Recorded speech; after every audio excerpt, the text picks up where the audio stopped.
G'day, mate.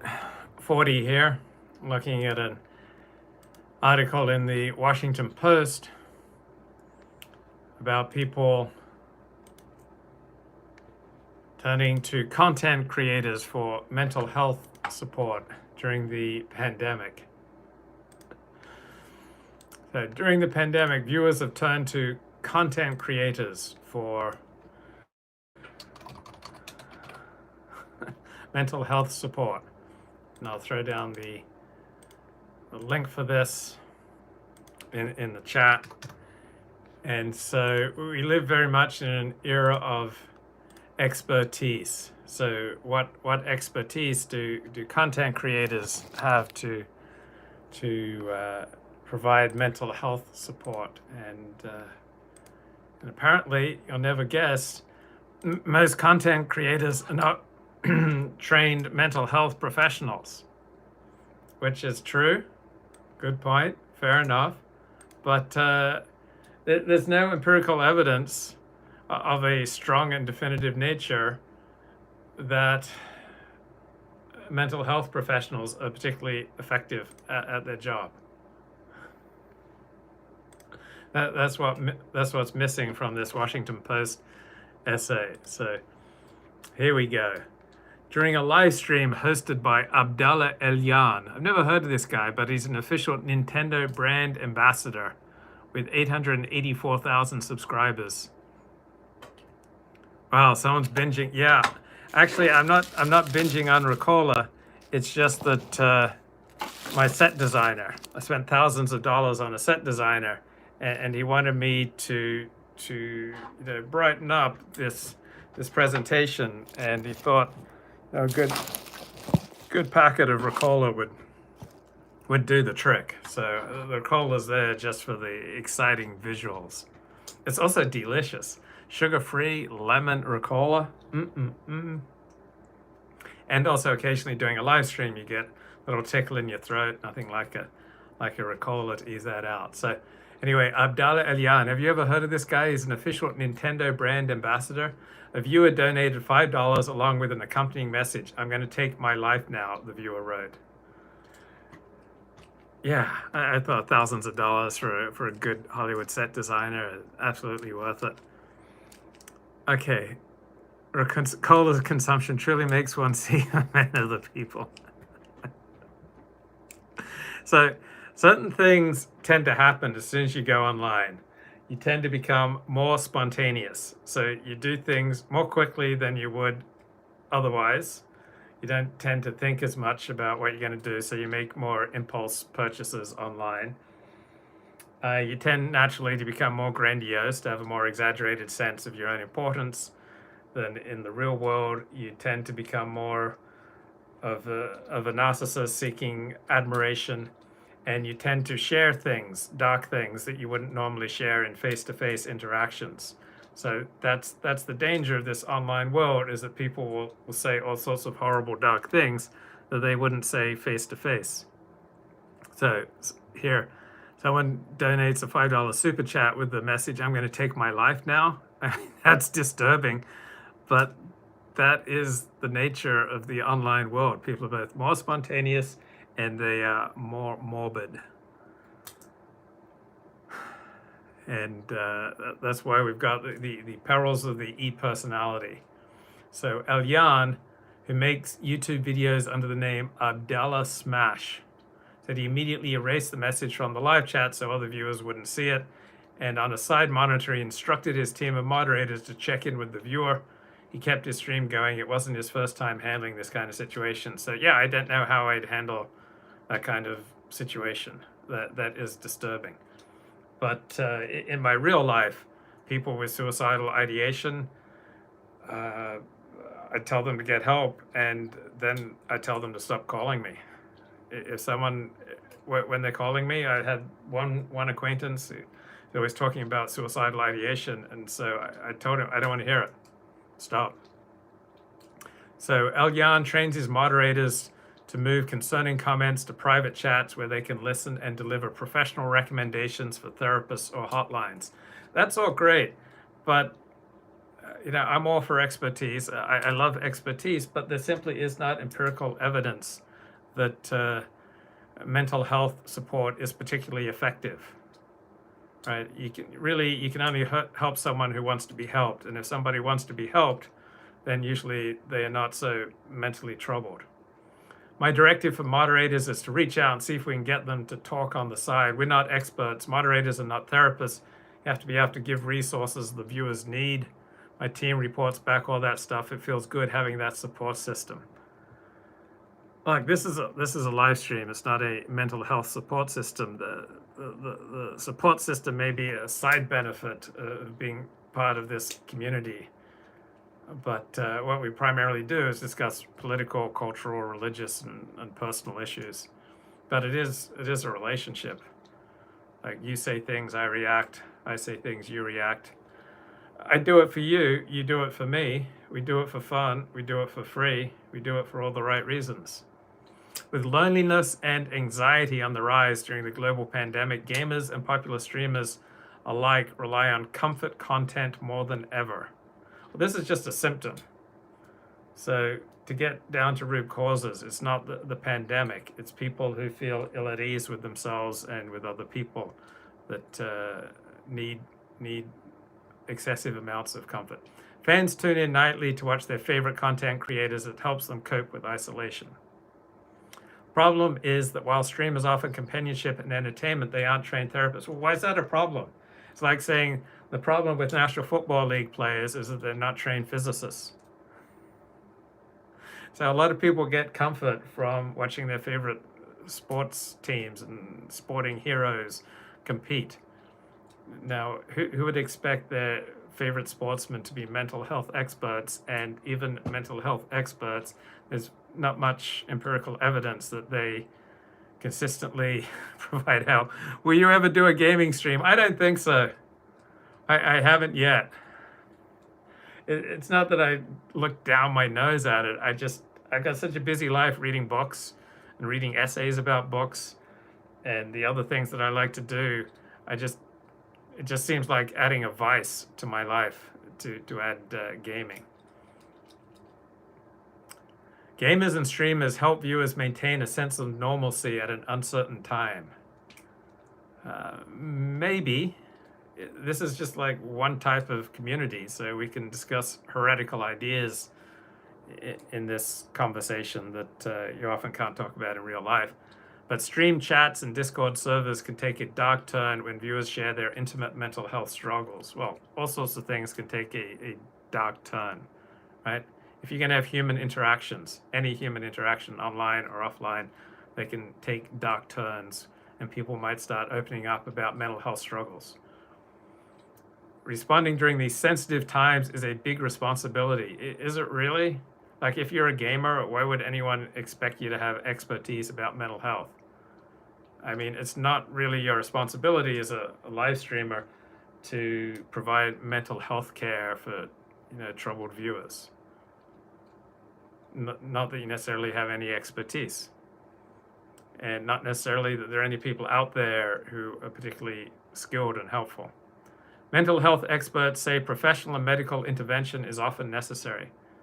Well, there aren't any empirical blood tests or radiographic tests for mental illness. It's a highly subjective arena, and the evidence is simply not there for either therapy or medication as being robustly effective.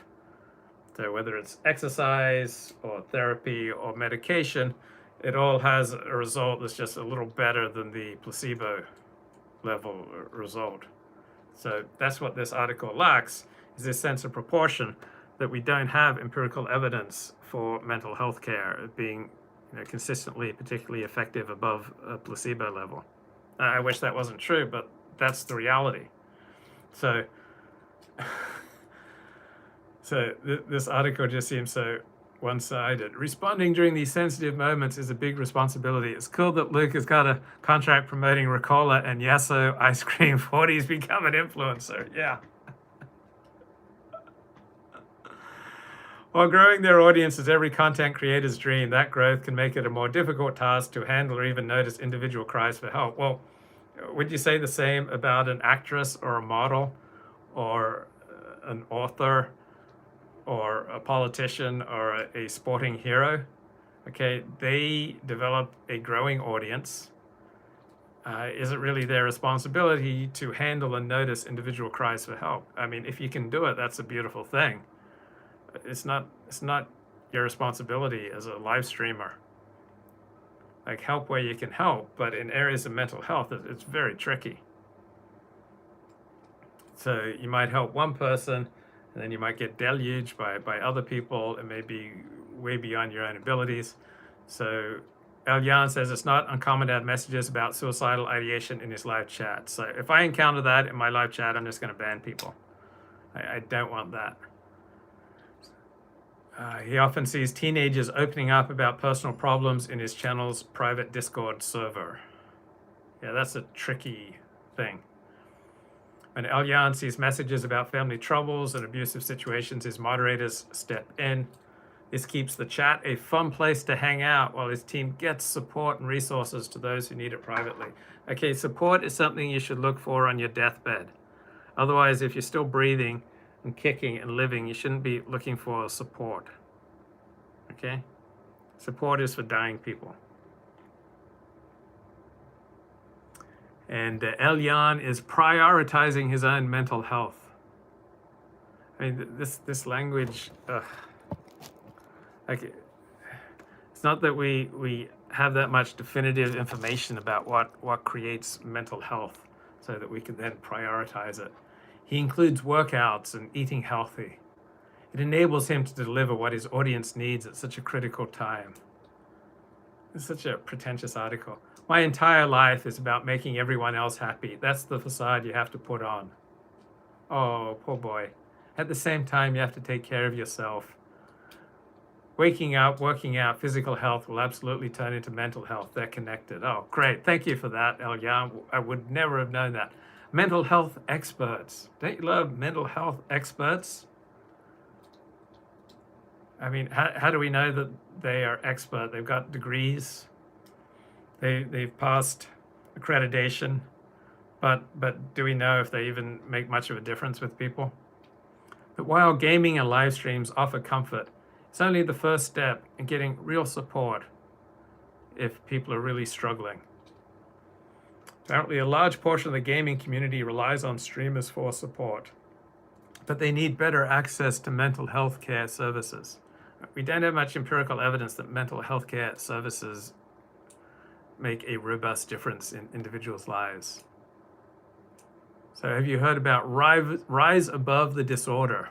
That's rad. It's an international mental health platform that provides free support to those who need it.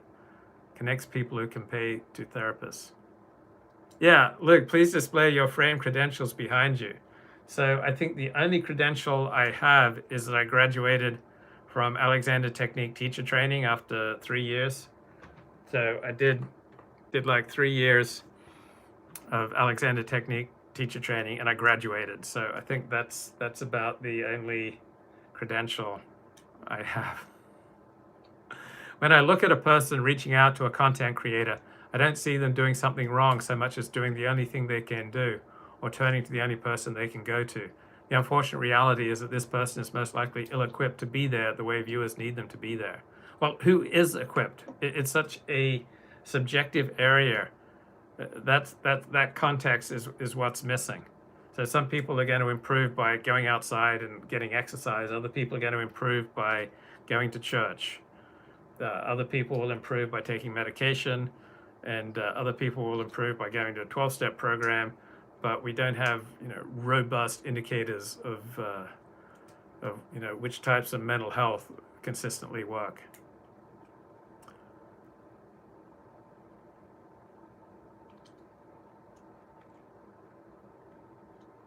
So this content creator notices one fan who is posting consistently troubling messages and reached out directly encouraging them to seek therapy. So yeah, I've had people on this channel consistently post troubling messages, and when they do, I block them.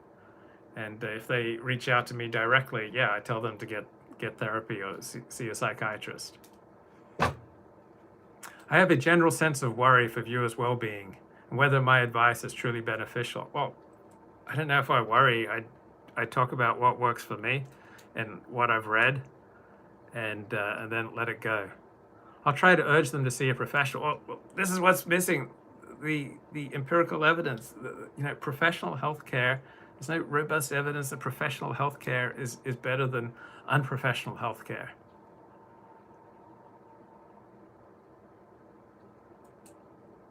So it talks about a smaller stream with only 9,500 subscribers. He finds it easy to respond to every message. We're not here to provide mental health support or any type of support.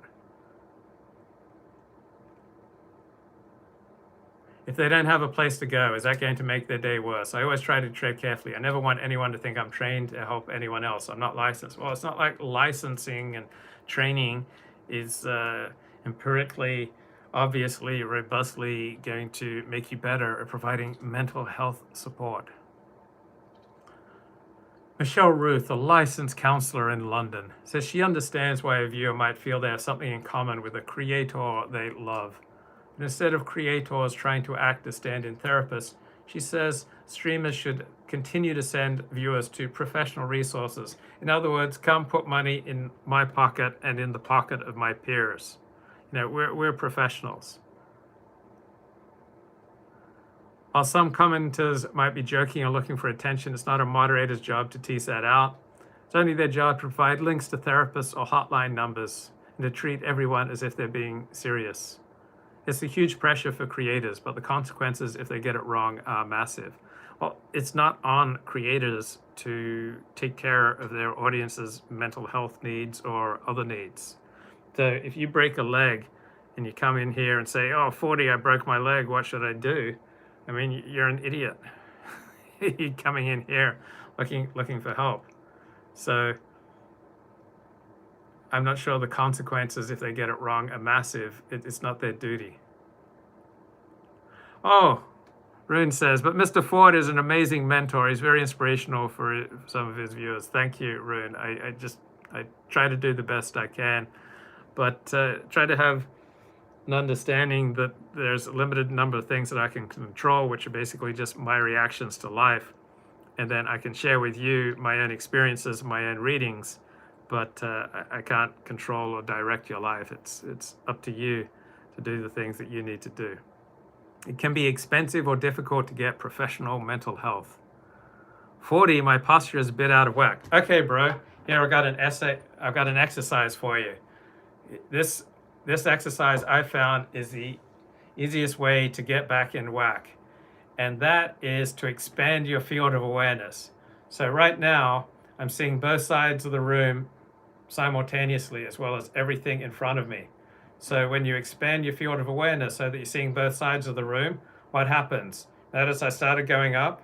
So without that exercise, I'd be like this. But now, as I see both sides of the room simultaneously, as I'm increasing my field of awareness, I'm going up. So my back is lengthening. Now my back is widening. All right. In other words, I'm letting go of needless compression and weird contortion patterns. So expanding the field of awareness, I find, is the most helpful tool to improve your posture, improve your use of yourself, to get some length back into your spine, to let go of interfering tension and compression patterns. So another thing you can do is listen for every sound around. So if you're listening as though your life depended upon it, you wouldn't be listening like this. If you're listening as though your life depended upon it, you'd go up. As you expand and broaden, widen and deepen your awareness, you naturally will start going up, and your spine will naturally start lengthening. This is what life looks like when you have an expanded field of awareness, as opposed to when I'm just getting sucked into my phone. Another thing I find helpful is learn to rotate your head from here. I'm going to look at the ceiling from here and look down at the floor from here. So as opposed to, see, then I lose my neck. See how I'm losing my neck? My neck is compressing. I'm just doing this normally. But if I choose to hinge from up here, I'm not losing length in my neck. I'm not losing length in my spine. So I'm maintaining expanded field of awareness. And then another trick I love to do is to let go of everything I think I know. So just now, I just let go of everything I think I know, and you might have seen my face soften.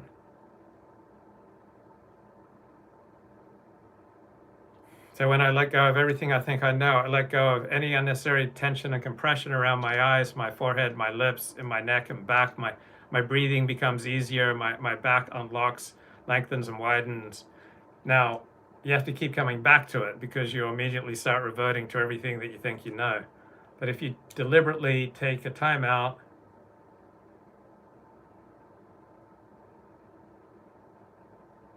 and just go into a state of letting go of everything that you think you know, you will move out of all your dogmatically held assumptions.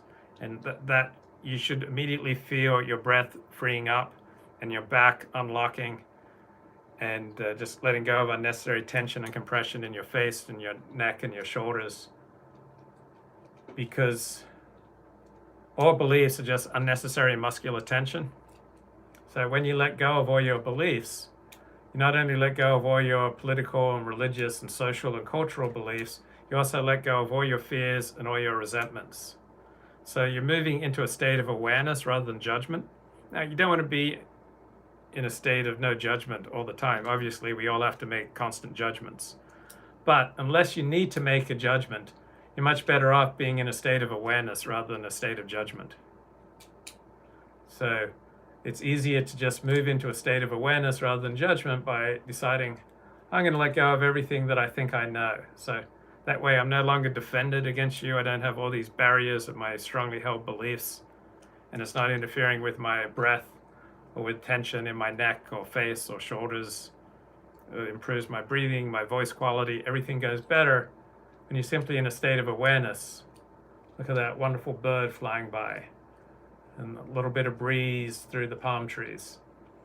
I love being in a state of awareness rather than a state of judgment.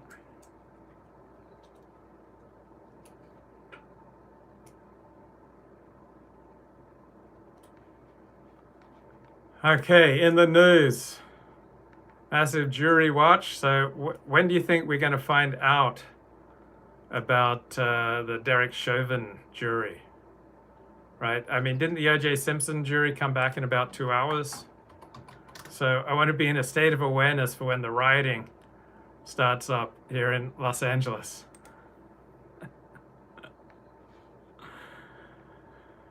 The world's most famous atheist has been cancelled by the American Humanist Association for his lack of true faith in the holiest of humans, transgenders and blacks. So the American Humanist Association is withdrawing an honor from Richard Dawkins. Regrettably, Richard Dawkins has, over the past several years, accumulated a history of making statements that use the guise of scientific discourse to demean marginalized groups, an approach antithetical to humanist values. His latest statement implies that the identities of transgender individuals are fraudulent, while also simultaneously attacking black identity. So Richard Dawkins had his 1996 Humanist, meaning Atheist of the Year award cancelled for his shocking lack of true faith in intersectional verities. So Dawkins recently tweeted, in 2015, Rachel Dolezal, a white chapter president of the NAACP, was vilified for identifying as black. Some men choose to identify as women, and some women choose to identify as men. You will be vilified if you deny that they literally are what they identify as. Yes, the words of the prophets are written on the billboard walls. Trans people are sacred. And Steve Saylor notes, prosecution demands jury convict Derek Chauvin of first-degree Grinchism. So in the closing argument, a prosecutor said, while some believe George Floyd died from an enlarged heart, he actually died because his heart was too small. No, because ex-officer Derek Chauvin's heart was too small. Mr. Floyd died because his heart was too big. Mr. Chauvin's heart was too small. So If the heart doesn't fit, you must acquit. Now, isn't this interesting? Officer Brian Sicknick, Capitol Police officer who engaged with the rioters, coroner announces he died of natural causes. So isn't this 2.5 months after the January 6th insurrection? And you had all these big names saying that he died because he was, bashed, that essentially the rioters were responsible for his death. Now, on the one hand, the autopsies finds no evidence that he died because of an allergic reaction to chemical irritants. Now, the conspiracy theory is, these chemical irritants are really quite dangerous, but they don't want people to know that, so they're trying to cover that up. But anyway, he suffered 2 strokes at the base of the brainstem caused by a clot in an artery. And you still trust the New York Times? Come on, Rustin, how many times have we been through this? If the New York Times, okay, let's do this. Let's just do this once and for all. Let's just go to the sports section of the New York Times, and let's go to a story here. Okay, so the New York Times says that the Mets split a doubleheader, I think April 17th. So when I read in the New York Times that the Mets split a doubleheader on April 17th, do I trust that that is accurate? Yes, I trust that that is accurate.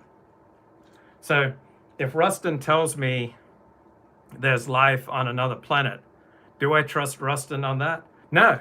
If Rustin were to tell me there's life on Mars, I would not trust Rustin on that. But if Rustin was to tell me something about an area where he has expertise, I would trust him. So when the New York Times reports the stock market results or the sports results, I trust that those are accurate. You know what I mean? I know the bias of the New York Times. I have a pretty good idea of your bias, and I think I have a moderate idea of my bias. Everybody's biased. The New York Times is biased. Steve Saylor is biased. 40 is biased. Rustin is biased. Yeah, there's a lot of good information in the New York Times. It's a left-wing publication. I expect it's going to come with a left-wing perspective. And I expect that I'm going to be able to pick that up and deconstruct it and take what I see as valuable. What is a better news source than the New York Times?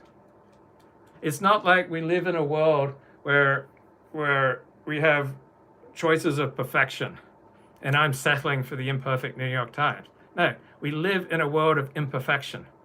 Every news source is imperfect, inadequate, and biased. Everyone. So what is a better source of news than the New York Times? Twitter? Steve Saylor's blog?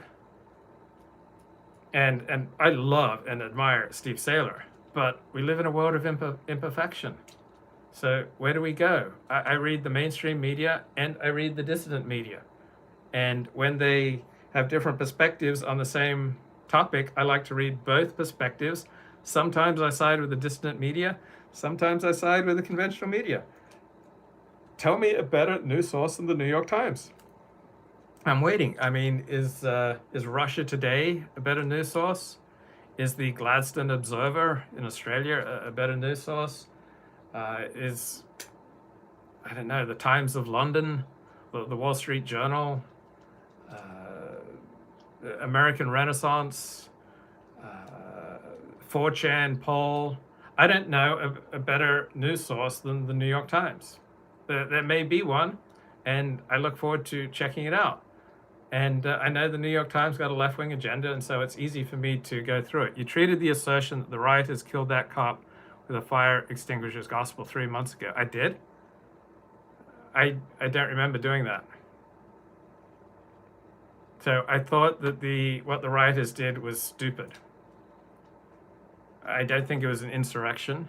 I think that's a gross overstatement.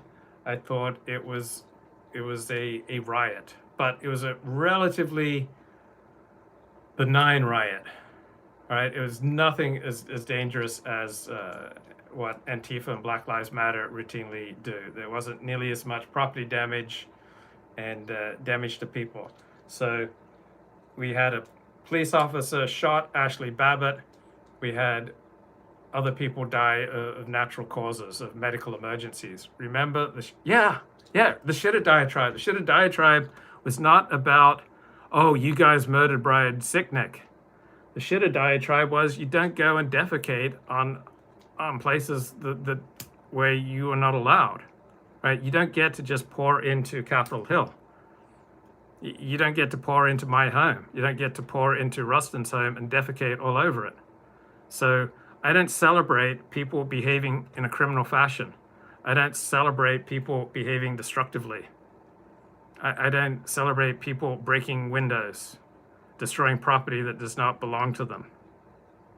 So whether it's Antifa, Black Lives Matter, or the January 6th insurrectionists, I don't support people who go shit all over other people's property.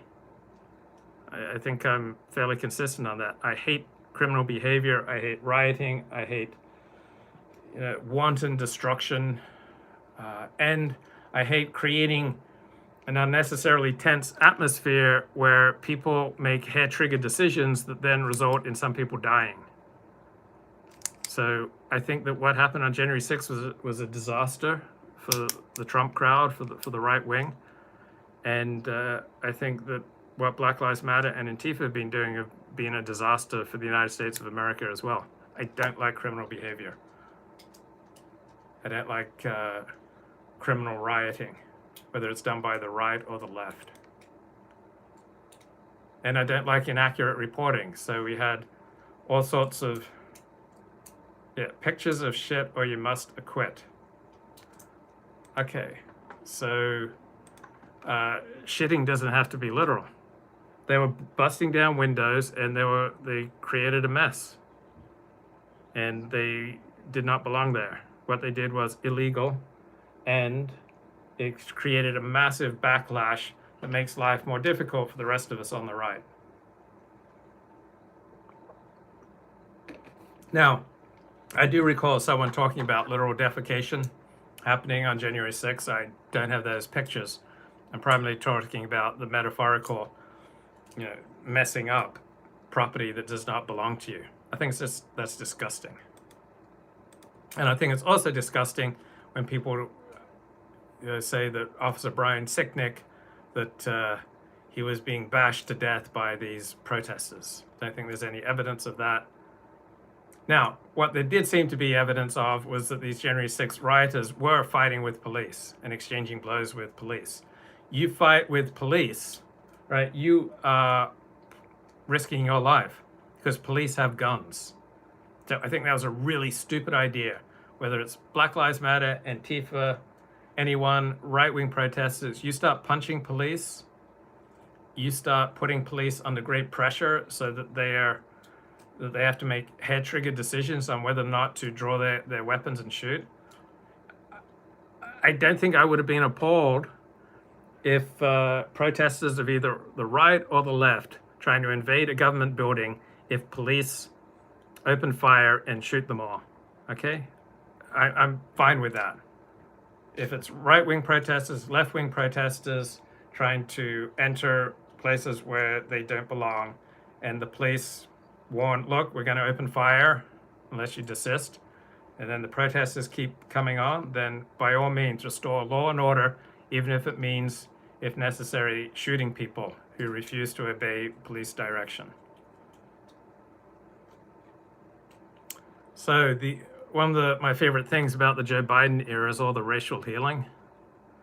So Steve Saylor knows, weren't we promised that America would lapse back into a peaceful torpor with boring old Joe Biden in charge? Wait, I noticed no one responded to my repeated question, what's a better news source than the New York Times? No one can give me an answer. There's no other publishing news entity that comes close to providing the depth and the breadth of news that the New York Times does. So why would I abstain from reading the single best source of news, even if it does come from a left-wing perspective? So we've had this outbreak of mass shootings in the last week or so. Austin, Shreveport, Kenosha, Columbus, LaPlace, Louisiana, Detroit. I mean, those are just mass shootings the last 48 hours. So, seems to me, I'm not an expert here, but all the denigration of police, incentivizing police to step back from enforcing the law, all the adulation of Black Lives Matter, all the harsh scrutiny delivered to the police has resulted in law enforcement in general backing off in many urban areas. And as a result, bad people are going out and doing a lot of bad things. So normally you would expect violent crime rates to steadily drop because we have improving medical technology and improving law enforcement technology. So the natural trend is for violent crime to drop about 2% a year. But we had an explosion with the arrival of Black Lives Matter in 2014, and another explosion with the summer of George Floyd. And now we're looking at another explosion after the Derek Chauvin trial.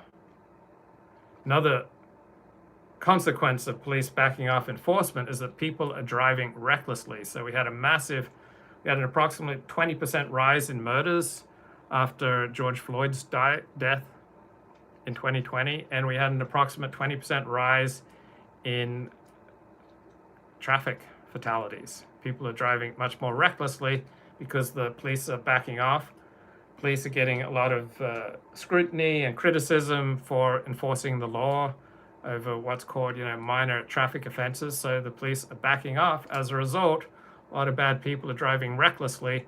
We've got a massive increase in traffic fatalities, also pedestrians dying in traffic fatalities, and massive increase in murders, which all logically flow from incentivizing police to step back from enforcing the law. So police no longer so interested in enforcing the law, and as a result, bad guys are out there doing a lot of bad things.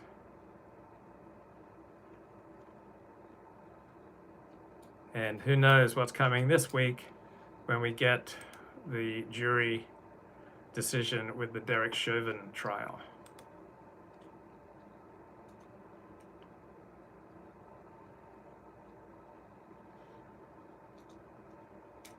So